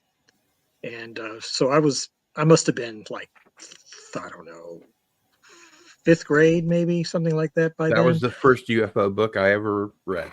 It seems to be the first one for a lot of us, actually. Yeah. And I read it, and there's a chapter in there that's dedicated to the Kelly Hopkinsville Goblins case. And of course, I was in Kentucky at the time, not real close to Hopkinsville, Kentucky, but and so that caught my attention right away. I thought, wow, there was UFOs and other UFOs that people saw in Kentucky, and creatures too. you know. And so I remember becoming quite fascinated with that. And, years later, in fact, just a couple years ago, I met Geraldine Sith here on Facebook, whose father was Lucky Sutton, the one who experienced that situation. This was the one, where the little goblin creatures with the big ears were trying to get sure. into the farmhouse and so forth. Yeah, and they were shot at all night. Right. Well, this is his daughter, and it turns out that she and I are related by marriage. I mean, how strange. Go figure. Small world. How very strange. So that's one that's always interested me. I've always been interested in the Flatwoods Monster as well.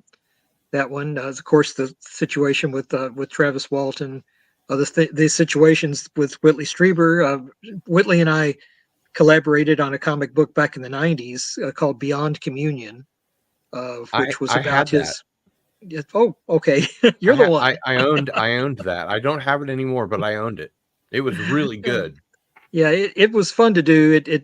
I don't think we had quite the audience at the time to gain a lot of interest in it. It only lasted about 2 issues, I think 2 issues, I believe. And it was meant to be, like 10 or so. Yeah. But it was fun to do. So in a way, that was kind of, I guess, my warm up for this story with Calvin. I mean, I remember when Calvin's experience happened. I remember seeing him on. I was a kid, but I remember seeing him on at least one talk show with Charlie, and I think it was Mike Douglas. Was it Mike Douglas? Okay, Yeah. that makes sense. My mom watched that a lot. Yeah.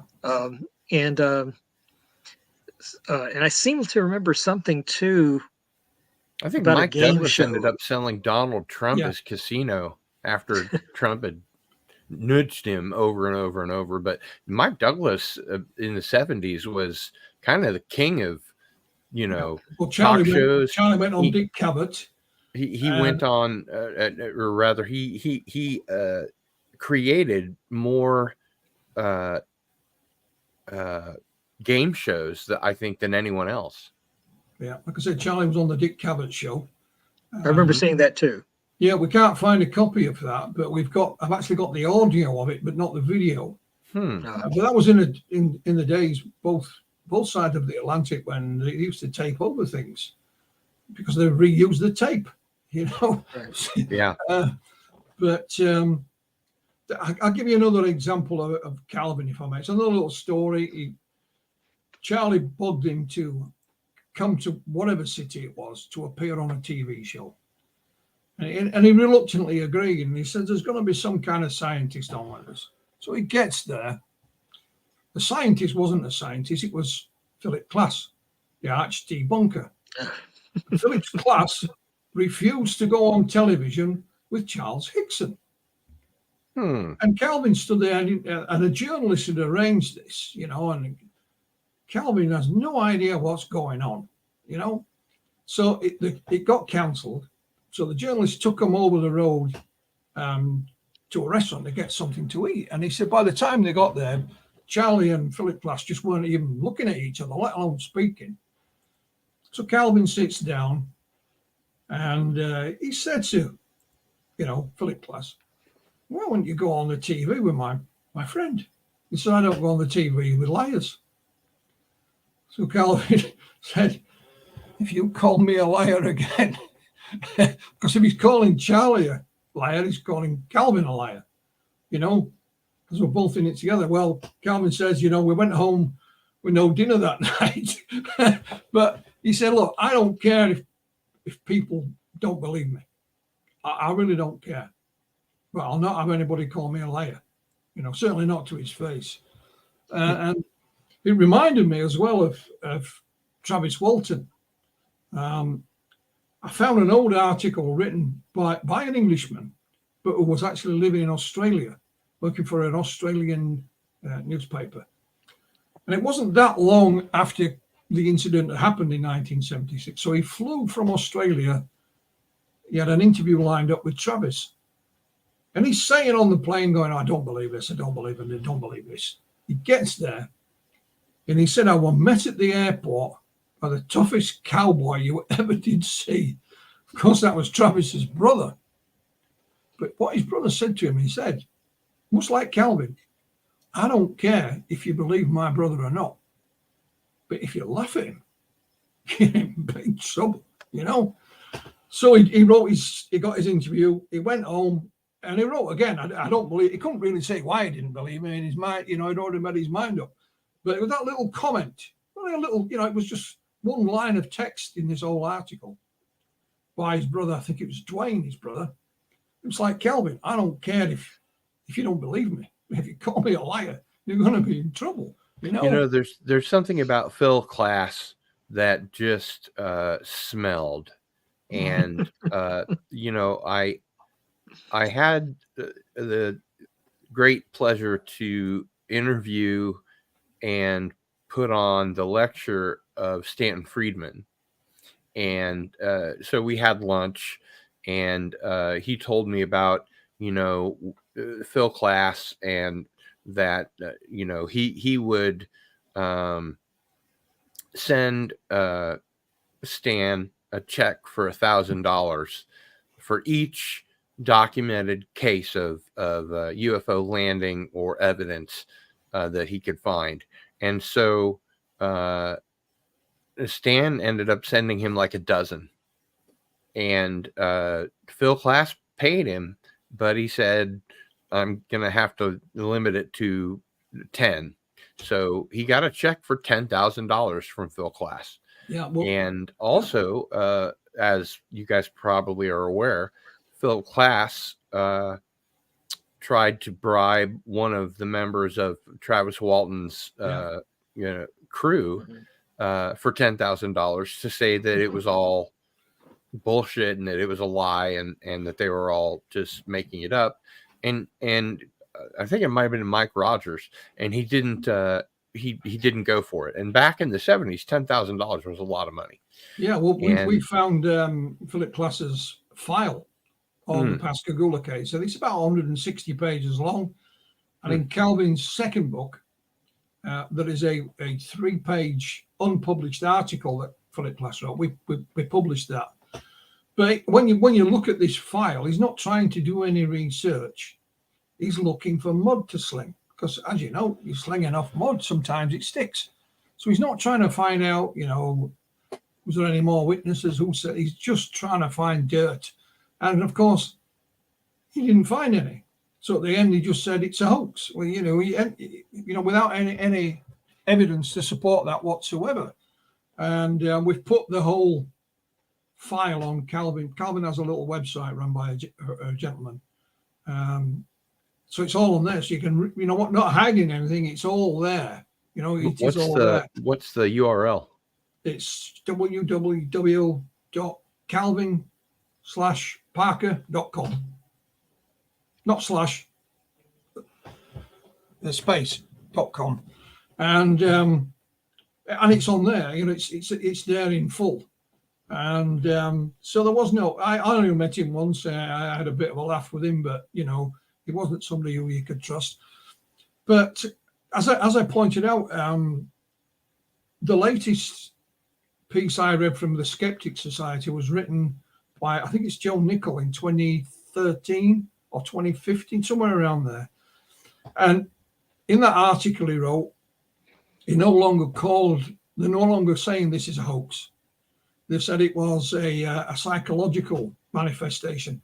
I can't pronounce it, but it is a genuine condition. I think it's called a filet d'oeil. Basically, you know, one person has this fantasy, but it's very imprinted. It's almost reality to them, and they impose it on a weaker-willed person until they both believe it's real. And that's what they were trying to say happened here with Hickson and Parker. You know, you have to remember that Calvin was only there one day, you know, and he got up for work that morning. So it was a bit difficult to transfer your fantasy to him on the way driving to work, you know. So they forget that, you know. But I said to Calvin, I said, at least they've moved the goalposts now, Calvin. They're no longer calling it, that's it. They're no longer calling it a hoax. They're saying there is a a psychological condition for it. So they're admitting that it's real, that something did happen. But they, so I says that, I look upon that as a positive thing. So yeah, this is Calvin's website, and it's fairly really regularly, good. Yeah, it's fairly regularly updated. And when I get through this recent batch of material that's been uncovered, I'll see what we can put on there and make it publicly available. That I know. There's the guy. Yeah, that I know. Well, again, if you look behind you, there's actually a historical marker now in Pascagoula near the site where the incident happened, and that was raised by a charity in the town. So no taxpayers' money was used, but it was unveiled officially by the mayor.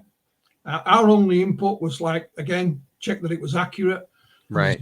There's a piece of artwork on it. We supplied the piece of artwork, and I have a copy. I have a replica of that at home on my wall. So Calvin has one as well. And so yeah, Philip Glass was way off, and he's always way off. Yeah, I mean, again, if you ask, so Calvin, is Joe Nickel. Yeah, you ask Calvin what happened to them, he'll admit, I don't know. He said we call them aliens because it's the way our society works. We have to call it something, but something definitely happened. I don't know what it was. I remember seeing this particular image in a UFO book when I was a little kid. As soon as my mom took me to the public library after I'd learned to read, which was when I was very young, for some reason, I just gravitated toward the paranormal and UFOs particularly. And in school, we were given the opportunity to buy books from, I think Scholastic was what it was called. Every week or two, they'd have a sheet that you could check off, and I always checked off the ones about UFOs and aliens, and that image was in this sort of encyclopedia of UFOs or whatever. And every time I went in and looking at that book, I would skip that page because it just scared the shit out of me. Yeah, well, I first read about it in a magazine in the 1980s, and it always stuck in my mind. And during the 1990s, I was a conference organizer here in the UK, amongst many other things. And we tried to get Charles Hickson to come over in, I don't know what year it was, 93, 94, somewhere around there. But we never quite managed it. So I certainly tried. And we tried to get Calvin over as well, but that was the beginning of his illness. So he had to cancel his trip, which is a shame because he did several presentations at various conferences and he went down a bomb, apparently, which does not surprise me because he is a natural storyteller. I don't mean that in way of making up stories. I mean, as an orator, Sure. He is what he is. He's a Southern guy with his Mississippi accent, and people loved it. And it's just sad that he can't do any more. Yeah, I remember that Calvin was always kind of the quiet one, and Charles Hickson was more interested in engaging with media and writing his book and things like that. And I think, Philip, you were the one that told me that finally you sort of coaxed him out to write the book, his first book, and got him involved in some of this other stuff. And good on you, because that's like you said, it's brought all this sort of accretion to the case with all these little clips and bits, and it just continues to increase the credibility of the story. And Uri asks, what's that website again? I've got it up now. I mean, we did, don't I think Waynette Parker, his wife, also played a big part in it, because after all these years, she'd had enough of trying to hide away. And in fairness, she didn't really know the full story either. She was involved right from the beginning, but Calvin hadn't really told his family. And when he wrote the book, he thought, I'm going to sell 10 copies. You know, that would be him that would be buying them for members of his family, you know. And he didn't. He went on to be an Amazon bestseller, much to everyone's surprise. Don't ask me how or why it just did. But we certainly weren't looking at it on a financial basis, although we weren't going to turn that down if it came our way. It was to tell his story. And we never, ever imagined we'd be sat here today talking about a graphic novel, movies, and boxes of letters that have turned up, and extra witnesses. My wife said to me at one point, I was like a man on a mission, because things were coming in literally all the time, you know. And the only thing that hasn't come our way, and you never know, you know, tomorrow's another day, is a photograph or a piece of film. You know, somebody said I took that night or night before or night after. Because what we've highlighted in our recent research is that things happen just before and just after as well. For me, people will say it's unrelated, but I would disagree. On November the 8th, I think it was, 1973, so we're talking 3 weeks later, in the same stretch of river, but a little bit further out where it's deeper, there were 3 local skiffs, 3 little fishing boats went out at night with their nets, you know, and they witnessed something under the water, and it lit up, and it was round, and they said it looked like one of the old parachutes in segments, you know, and they got so close to it, they hit it with an oar, and it went clunk. And they played cat and mouse with it around this stretch of water for half an hour or so. In the end, they went to the local Coast Guard station in person, told the Coast Guard, and the Coast Guard sent a boat out. They saw it, and they hit it, and it went clunk.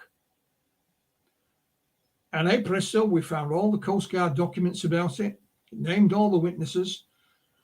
And a friend said, oh, speak to so-and-so. I think he's got a photograph of those witnesses.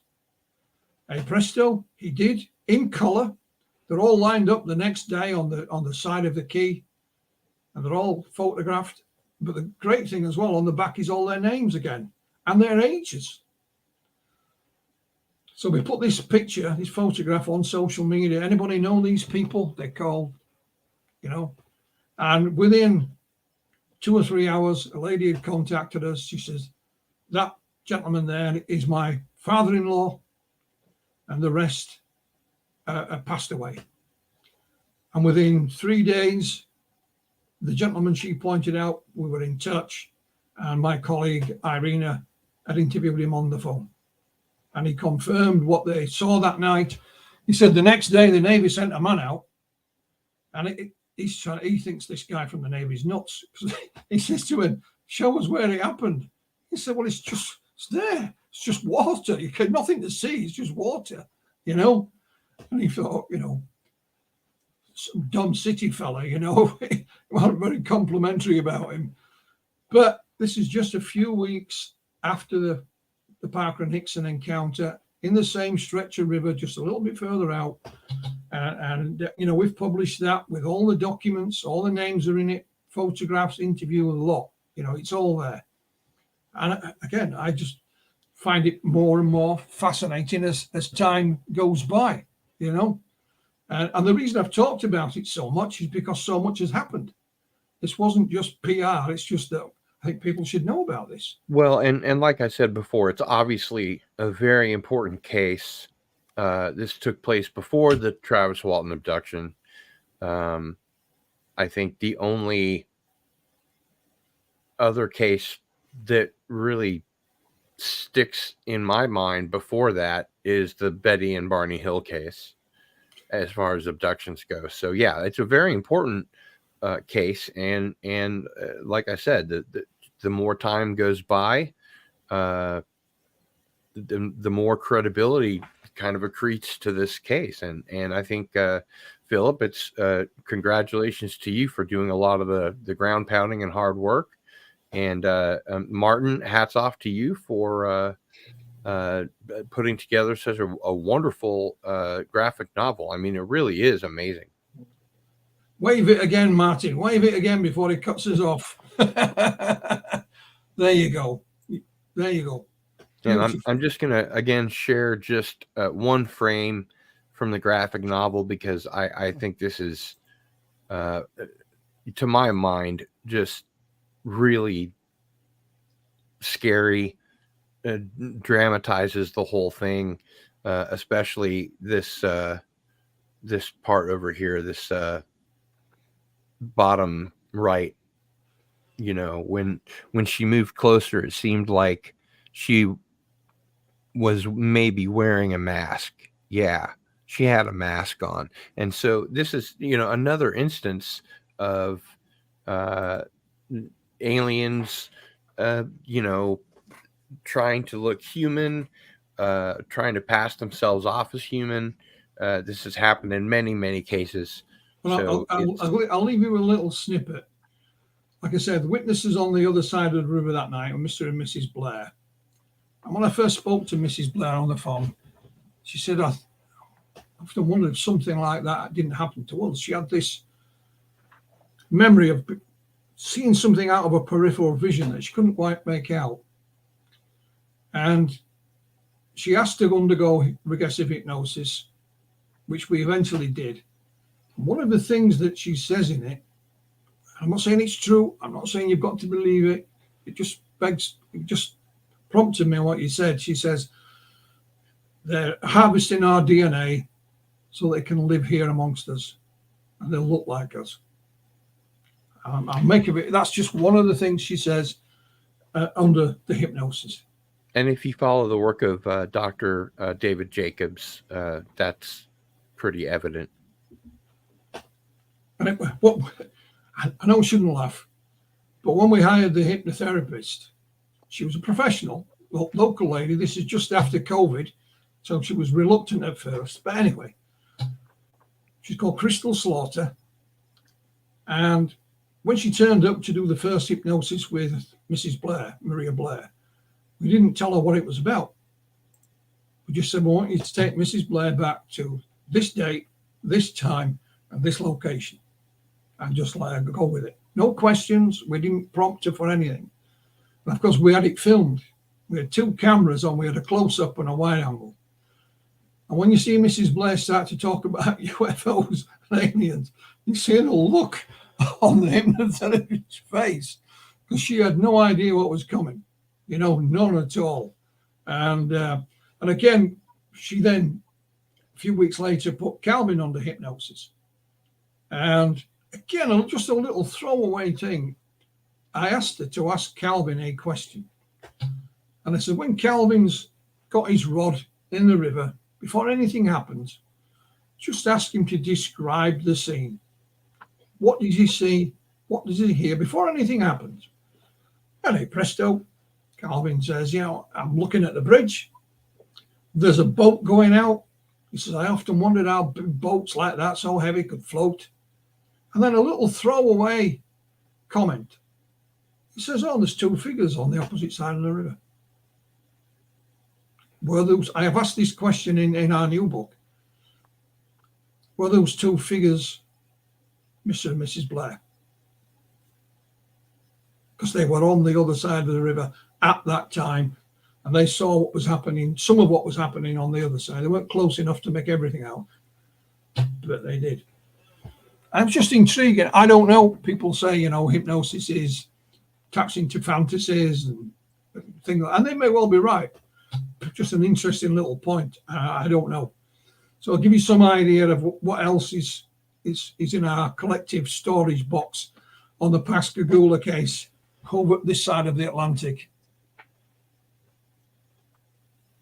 Yeah, and as we get ready to go ahead and do our giveaway, I just wanted to ask Martin if there were any other things about the case, the graphic novel, other cases, or just any input that you would like to have, but you know, before we wrap up. Well, it seems like almost every day Philip has more documentation on this particular case. And it does make me wonder a bit if this kind of attention to detail were presented to other cases, how much more could we find? Mhm. Another thing that struck me when I was when I read Charles Hickson's book, because I read his book at the same time I was writing this, just because I wanted as much, as I could. Detail as possible. Yeah. And it struck me that I think we could almost consider Charles to be almost a contactee in a way, whereas Calvin is definitely an abductee. Right. It's interesting how different they seem to view things. Although, Charles admits that he was terrified when this was going on, and he thought they were going to be killed, but he changed, he mellowed, and Calvin never really has mellowed, although I find him rather mellow myself personally. Yeah. But he's never, he's still kind of like, why did they do this to me? Yeah, I remember there was a part where he was thinking in his mind, I'm going to smash this evil bitch's head against the wall. And I guess he ended up doing that. Yeah. That was during his second encounter. Yeah. And he said, I've got hold of her. And he says, I'm looking for a door. And he said, if I find a door, we're both going out of it. I don't care where we are or what we're doing, we're both going out the door, because he said, I'm sick of this. I've had enough.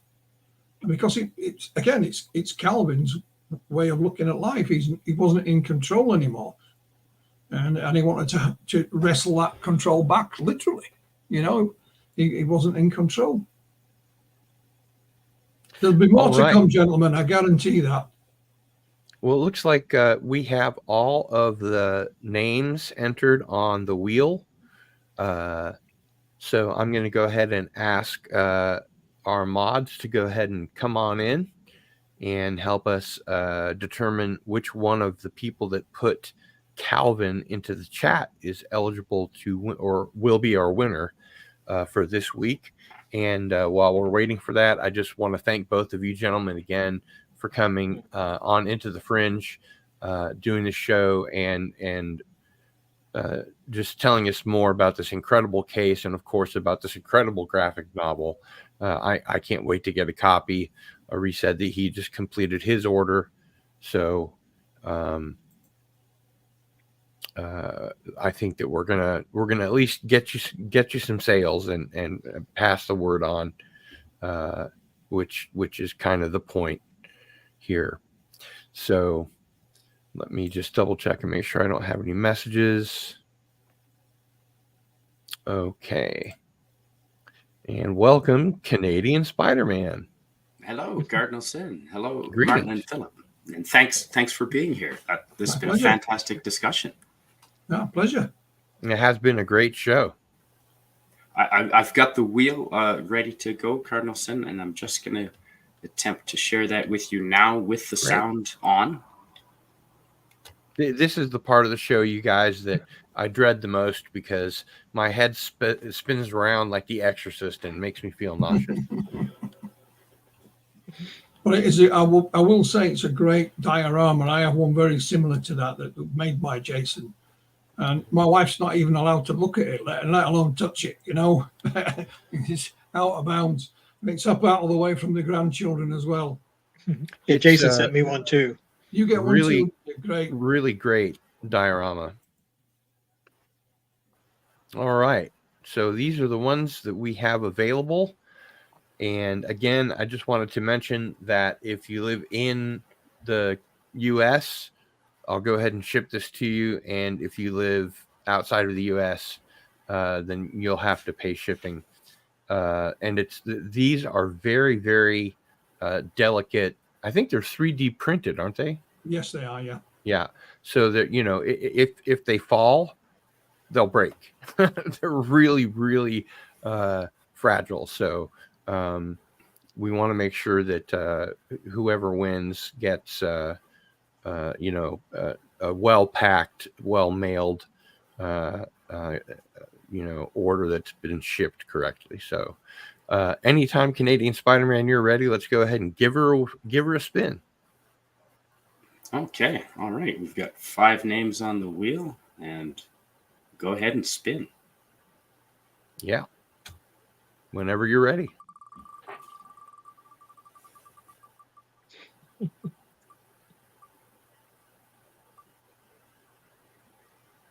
Wayutan. Congratulations.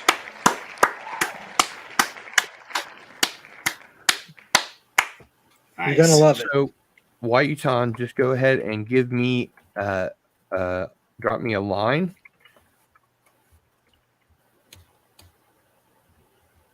McGill@sunflower.com, and you can send me your information, mailing address, etc., and we will go ahead and get that out into the mail to you.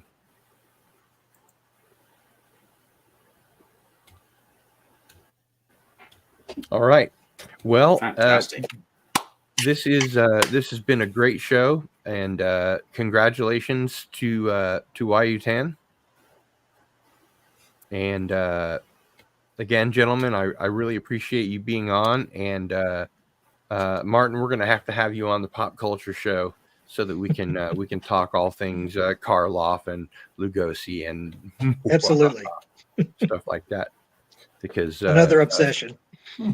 you and I are of a mind on that. And my brother mentioned earlier, if I can find the here it is. What? You raided your brother's closet for cool stuff? I can't imagine such a thing. So Ari is almost 10 years older than I am. So he had a lot of influence on my pop culture, interests and things like that. So this is all his fault. All right. Well, we'll go ahead and wrap it up. And I want to thank you guys again. So for Canadian Spider-Man, Philip Mantle, and Martin Powell, it's Cardinal Sin.